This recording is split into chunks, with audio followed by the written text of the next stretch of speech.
Hi there, people. What's going on? Good morning from Dhaka, Bangladesh. Today, I am doing some late night reviews. My sleeping pattern is still messed up, and I just woke up a while back. It's 3 a.m., so you'll be like, ah, 3 a.m. People are sleeping. What are you doing up? That's how life is sometimes, you know. So I'm doing a review on Hugo Boss once again, my favorite designer house. And I just don't like to call it designer house. You know, they are designer by definition because they make other products, but when people say designer fragrances, which are supposed to be meaning towards that this fragrance is just ordinary house, and I don't really like that tag. I like houses like Hugo Boss. Just say, some people say Hugo Boss. I think Steven says Hugo Boss. So I think that's the proper way to say it. But since I know this brand, like this is one of the first fragrance that got me into fragrances, this line, Hugo Boss bottle. I'm not gonna show you the other flankers. I have reviewed all of them. I have them. Check out my review of bottle. But today we'll be looking at Hugo Boss bottled Sport. I think, yeah, bottled Sport. Okay, this is a very old fragrance, and I think if I'm not mistaken, got discontinued over the years.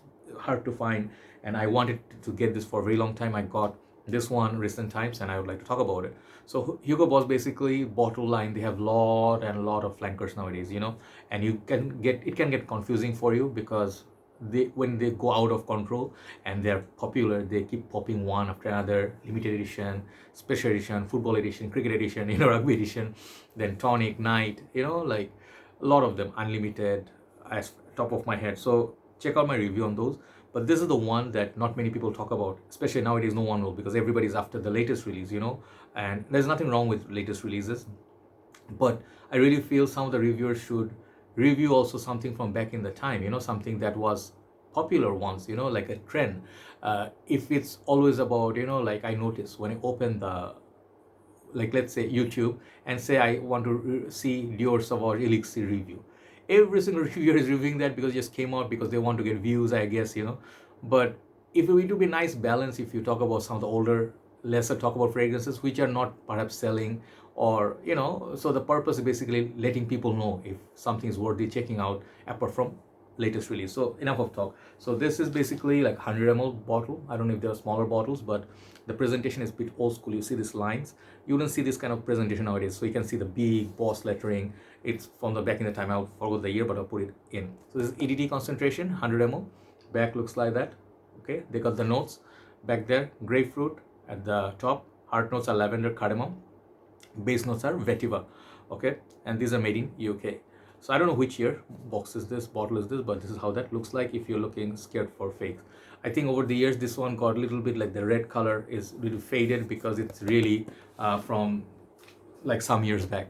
Bottle follows Boss bottled bottle, and I really love frosted glass. It looks like a piece of ice, right? Like really awesome looking bottle, very simple and elegant. So the juice level a little bit down.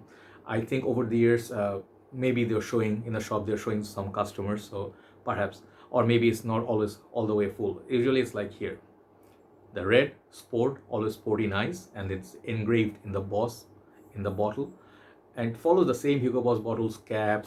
Okay, it's a plastic cap, nothing fancy, looks nice. Atomizer, they are like standard bottles with, I really love this touch of red here. The Atomizer base is a sticker. So this fragrance I've been like ogling at for some times, I put it like that. I had thoughts like it's not a must buy for me at times, like I'm a collector, so I like to collect different times. So at this current moment, I buy a lot of this cologne sport style fragrance because it's summer. So this is a very good fragrance for summer. We'll spray and talk about it. Check out the Atomizer first. It's huge. Check out this. Let me show spray here. Okay, you can spray from this distance, it will still find the target. Really love that. Clicks onto place. Okay, and this fragrance is for summer. It's basically a men's release, but women can wear it if you like the smell. But I really feel it's a masculine fresh fragrance, and it's very simple. So if you like fragrance and like of Acqua di Gio, Dolce & Gabbana like Blue CK1, or fragrances like this type, CK1, ADG, like this, like warmer month fragrance, you're gonna really like it. I really felt there was this presence of mint here, like not very crispy mint, but there's some sort of a minty thing going on to my nose, but it's actually grapefruit with a little bit touch of pepper. I get hints of like mild pepper in this, so it gives like a masculine opening. And this opening, it's like you smell this grapefruit in many sport fragrances. This is how they do sport fragrance back in the time. Grapefruit was huge. Now when you think of sporty fragrances, They make more sweeter almond, like Guerlain L'Homme Sport, for example, but these are very different style. So it reminds me of the era of 90s, 90s, 2000s perhaps, when times were more simpler. And you could smell this DNA sort of like in everyone. Like it smells a little bit like gingery as well.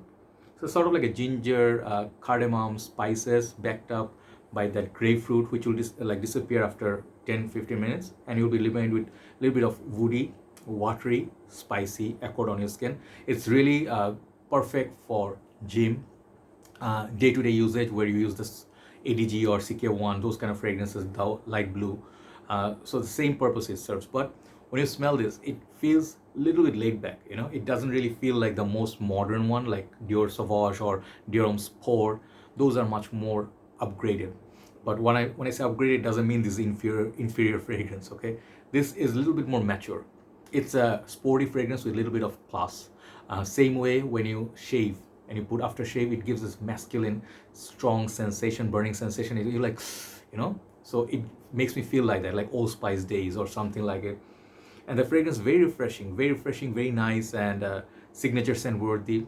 But if you talk about weaknesses, the performance out for this kind of fragrance are not usually that great. Like Isimiake Ludicib Purom, that's a good one, but that's a really beast mode one. But think of this one as Aqua di Gio, cool water. It lasts about the same time as those, like about 3 hours mark in Bangladesh. That's about it. So after that, you need to reapply. And the kind of fragrance this is, I actually do not mind. Many fragrances of mine, they last about 30 minutes only. But Hugo Boss gives you quality, right? Gives you a nice bottle and sort of almost looks like a splash aftershave bottle, isn't it? So I really love collecting these fragrances because I like to have my options. And you don't need to buy so many sporty fragrances. Basically, sporty fragrances means you need just one.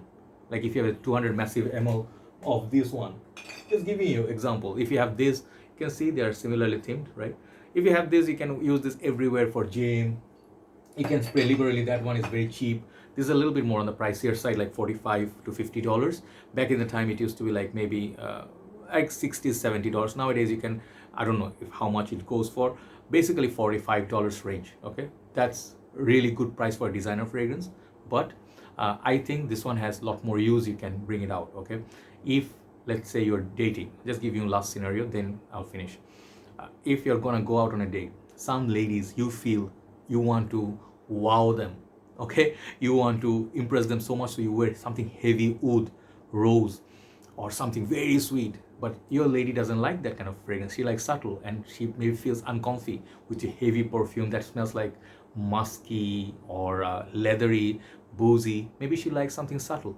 I know ladies like that who get sneezy, like they start sneezing when they smell strong perfume. They're like, no, that's not good. Even my favorite perfume, I wore CK Reveal once. Someone told me, that's too strong. It was not a compliment. Some guys like that. They're like, oh, I'm strong. Thank you. And guess what happens? You never see that girl again. So if you like to meet people who like subtle things, they might smell this one and they might find you like a skin scent very sexy. This one doesn't have that much push as well, but it's good for close encounters. See the positive sides, side by side with negatives. And it could be a really good close encounter scent, like say you're sitting in a very like a nice table and there's like a fine dining place. And you're just wearing this, you'll be smelling different from everybody else. Trust me, I can assure you, if you're going there, high likely people are wearing Aventus, they're wearing Dior Homme Intense, La Malle Perfume, they're wearing Viking, Sauvage, those kind of DNA. Everybody wears that around. That DNA is so popular. You wear this, I can tell you, you'll smell like nobody else. You're gonna make a statement of your own. So this is the best thing about Hugo Boss. Any fragrance that you get, I did review EDP, and I did review a lot of this EDP Intense. Man, I feel never any of these Hugo Boss bottle flankers are like terrible or poor, synthetic. They just always have something special about them. I don't know why. And the price they come for, they're a really good deal. So overall, I really like this, and more and more days go by, I like this kind of sometimes inoffensive, lighter, like Givenchy Gentleman Cologne, Guerlain L'Homme. You saw the pattern. This one will fall right there. But if you like a little bit more sweetness, this one will not offer that much sweetness. The lavender makes it sweet, but more like pepper, lavender, cardamom combo with the ginger. Reminds me a little bit of, like, let's say La Nuit de l'Homme, the cologne version, like they have frozen cologne. This one reminds me of that. So it's from that era. If you like La Nuit de l'Homme sort of fragrance, think of it like La Nuit de l'Homme, that cardamom gives that vibe. Think of it La Nuit de l'Homme mixed with a little bit of grapefruit, and it's lighter cologne and it's cooling for summer days. That's what this is for. And surprisingly, I thought I was going to give it like 6, 7. No, this is like a solid 8.5 out of 10. Check this out. If you find it somewhere, give it a try. Any of the Boss bottle you find, Oud, the new lines, Saffron, Sport, Unlimited, all those, the white bottle, they're all worthy of checking out, okay? So check it out, 8.5 out of 10 for Boss Bottle Sport. And to those, this means something to you. I hope I made you happy by talking about this. Have a nice day. I'll see you soon. Good night from Dhaka, Bangladesh. Bye-bye.